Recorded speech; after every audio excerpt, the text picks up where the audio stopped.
Hi, howdy, and hello. My name is Hank, and I'm on a mission to see 104 different movies in the year of 2026.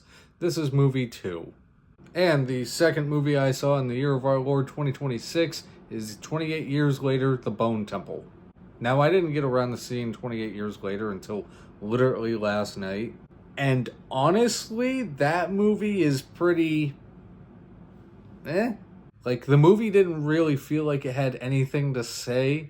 And honestly, after watching this movie, the first movie could have been condensed into 45 minutes and been the first 45 minutes into this movie. But anyway, this isn't a 28 Years Later review. This is a 28 Years Later The Bone Temple review. And what did I think of it? I really fucking dug this movie. Now, the movie takes place probably a day or two after the events of 28 Years Later. And Spike has been taken in by a cult of Jimmys, which honestly just gave me this idea.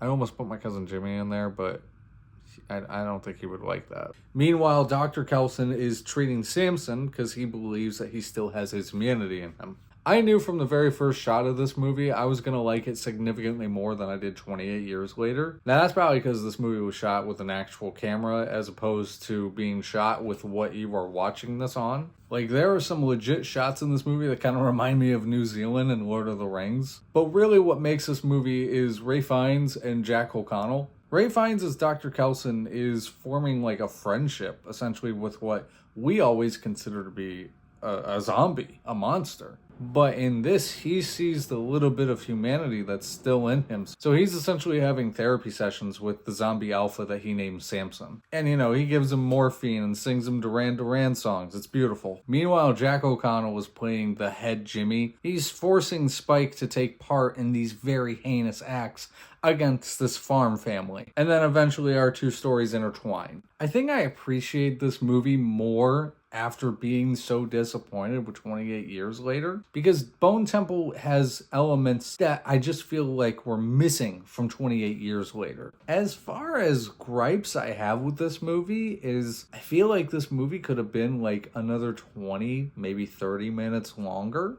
As well as I would have liked to seen maybe another scene or two with Samson. But yeah, if you got nothing going on this weekend, go see Bone Temple. 8 out of 10. Guys, thank you so much for watching. Be sure to look out for more reviews in the future, and I'll see you next time.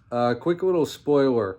If I had a nickel for every time Jack O'Connell ran an evil cult that somehow ended up with a barn catching on fire, I would have 2 nickels, which isn't a lot, but it's weird that it's happened twice. And remember, kids, Donald Trump is a pedophile, ICE is a terrorist organization, and put your fucking phone away during the movie.